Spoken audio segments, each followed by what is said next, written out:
There's a certain kind of person who says the least in the room and somehow ends up remembering the most. They don't announce their opinions. They don't compete to be heard. And because of that, most people assume they have nothing to offer, right up until the moment they speak and everyone finally listens. Maybe you've underestimated someone like this. Maybe you've been underestimated yourself. Here's what most people get wrong. Quietness isn't the absence of power. It's often where power quietly accumulates, unnoticed, while everyone else is busy performing confidence out loud. Talking a lot feels like control, but listening, really listening, is where the actual leverage lives. Nobody starts out choosing silence as strategy. Most quiet people learned it the hard way, by watching louder voices get credit for ideas they never had, by speaking up and being talked over, by realizing that in most rooms, the loudest person isn't the smartest one, just the most comfortable interrupting. So they adapted. They stopped competing for airtime and started paying attention instead to what was actually being said, to what was left unsaid, to who was performing and who was genuine. There's real psychology behind this shift.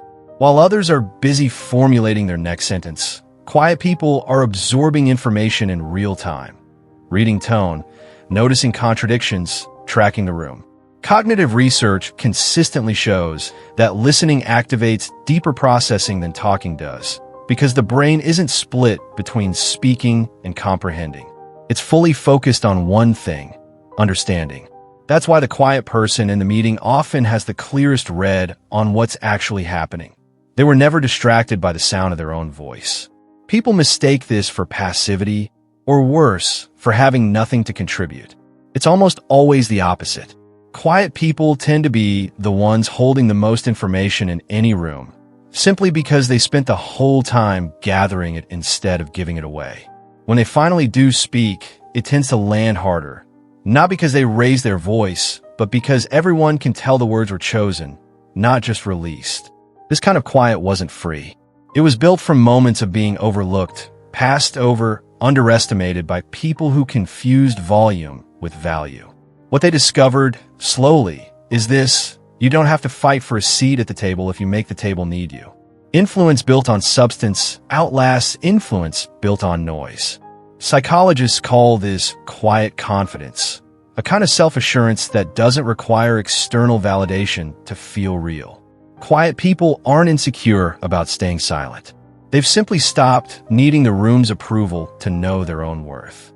That's why they can sit through disagreement without flinching and speak their mind without needing everyone to agree. They also start to notice patterns others miss entirely. Where others see conversations, they see dynamics: who's posturing, who's genuine, who's actually in charge versus who just talks the most. That awareness is what lets them make the right move at exactly the right moment, while everyone else is still busy talking over each other. So the next time you meet someone who barely speaks in a room full of noise, understand this: they're not behind. They're ahead, quietly gathering everything the loud ones are giving away for free. Because real power was never about being heard the most. It was about seeing the most and knowing exactly when silence has already said enough.